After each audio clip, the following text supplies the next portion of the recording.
सुरेंद्र भाई, आप ही से शुरू करूंगा। ये नरेंद्र सरेंडर क्या वाकई शोभा देता है प्रधानमंत्री के लिए?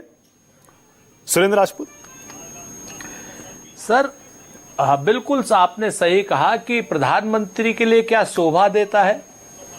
प्रधानमंत्री के लिए तो अगर आप बात शोभा देने की बात करें तो 1962 में जब मानक भाई अटल बिहारी वाजपेयी जी संसद का सत्र बुला करके और इतने कठिन सवाल पूछते थे पंडित नेहरू से युद्ध के समय में कि भाई नेफा में हमारी, क्या प्रधानमंत्री नेहरू को पता था कि नेफा में हमारी सेना तैयार नहीं थी, युद्ध क्यों किया?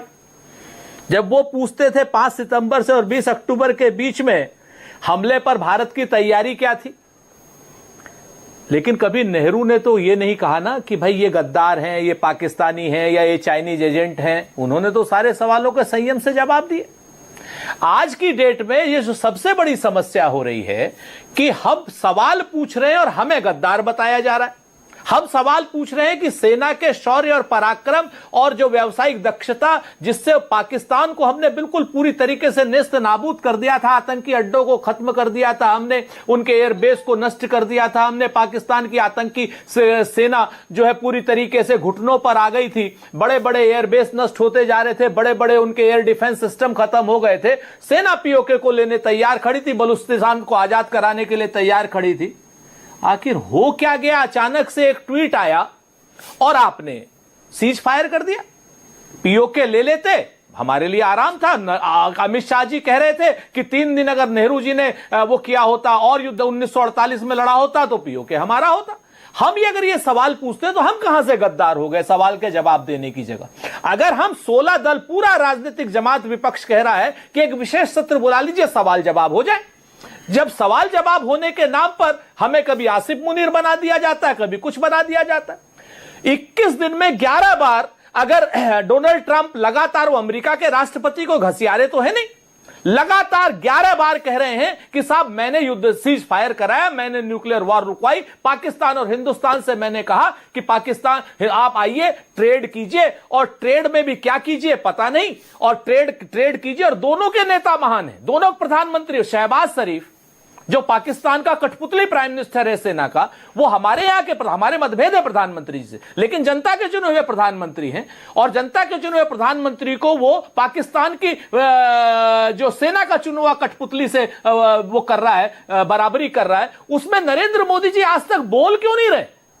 नरेंद्र मोदी जी चीन के साथ अपनी ट्रीटी पर क्यों नहीं बोल रहे कि साहब आज तक आपने चीन को क्लीन चिट क्यों दी कि कोई ना कोई आया है ना कोई गया है, गलवान से लेकर ओके, एक बात नरेंद्र मोदी जी बोल क्यों नहीं रहे कि कुवैत में पिछले 20 सालों से सिर्फ और सिर्फ ये सवाल जो है सुरेंद्र भाई, ये सवाल ना सबके मन में है, सिर्फ हिंदुस्तान में नहीं पूरी दुनिया में लोग सोच रहे हैं ये हिंदुस्तान में ये दोहरे मापदंड क्यों अपना रहे हैं हमारे ये नेता? सारे विदेश में जा रहे हैं ऑल पार्टी डेलीगेशन लेके और कह रहे हैं जी पाकिस्तान आतंकी देश है, हिंदुस्तान विक्टिम है, देखिए कैसे हमने उनको आतंकी ठिकानों को ध्वस्त कर दिया, हिंदुस्तान को देखिए कैसे वो सहता रहा, आखिरकार उसके सब्र का बांध टूट गया।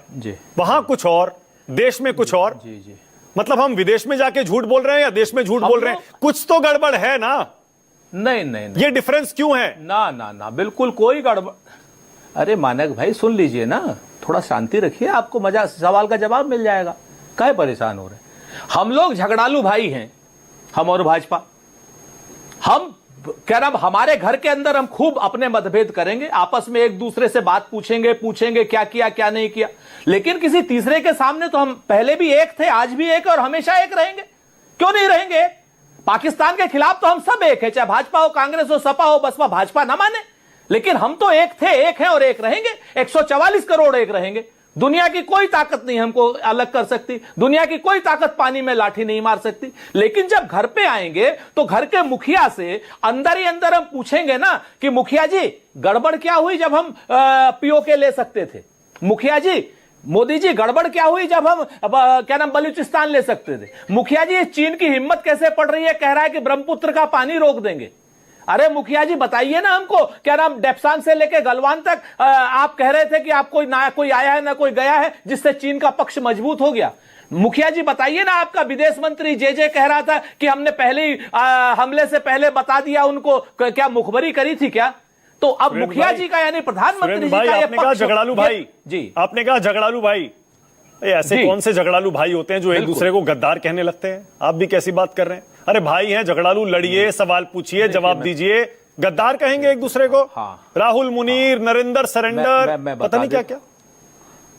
मैं बताता हूं, मैं भी बताता हूं।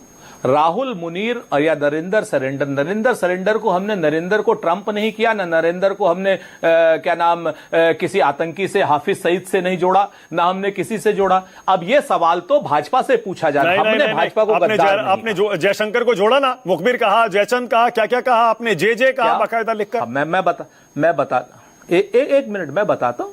हमने उनके उस बयान पर सफाई मांगी कि क्या मुखबिरी हुई, क्या की नहीं, हमने कहा मुखबिरी हुई क्या। आप बात समझिए, हमने किसी को गद्दार नहीं कहा। भारतीय जनता पार्टी के नेता इस तरीके के हैं कि वो तो मेरी मरी हुई मां को भी गाली देते हैं और पता नहीं कितनी गंदी गाली देते हैं। भारतीय जनता पार्टी के नेता कांग्रेस को पता नहीं कितनी गंदी गालियां देते हैं।